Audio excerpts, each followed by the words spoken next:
Rockabaco here with Orioles Vice President of Baseball Operations, Brady Anderson, a man who wears many hats, even though it's always a good hair day. Brady, I know you got in yesterday. You had been in California. Buck mentioned that you had been working out some players there, organizing those workouts. Can you talk a little bit about that? First of all, who's out there and what they're doing? So far, it's just been Miguel Gonzalez. He was there for the last 2 weeks before he goes to Mexico.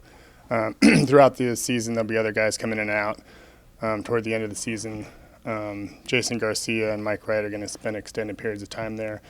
Yastrzemski's going to come out around beginning of January, and we'll see several other players in between then. It's kind of the California version of the Sarasota minicamp, basically.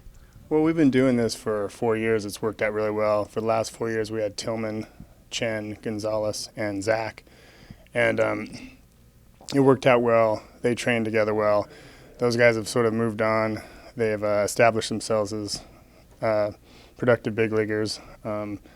So your life changes when you do things like that. Their families move to Sarasota, they move to other places, and now it's time to do it again with some new players.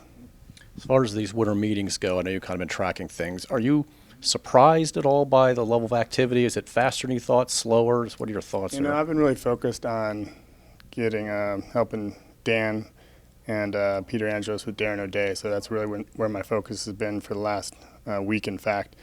I just came in yesterday, so I'm not only not surprised, I'm oblivious to it so far. Okay. How important was it to get Darren back? I think super important, obviously. It was very important to me personally, and obviously the Oriole organization. Sometimes I think knowing a player so well can hurt you a little bit.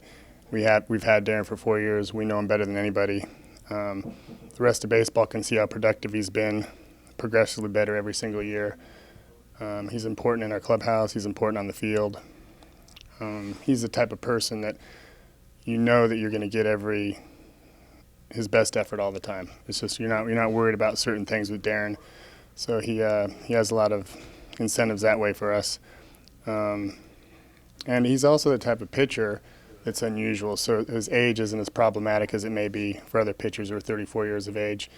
He has a type of pitch. I hear sometimes that he gets labeled a slow thrower because he throws 88, but if anybody's ever stood in the box against 88 from underneath, it plays like 95. And even if it does drop down to 85, 86, he'll still be fine from under there.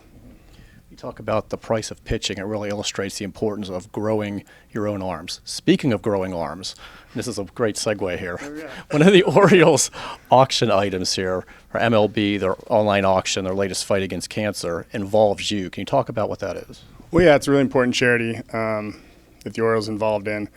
We've all had people affected by cancer. So it's a charity where we're reaching out to increase research for cancer.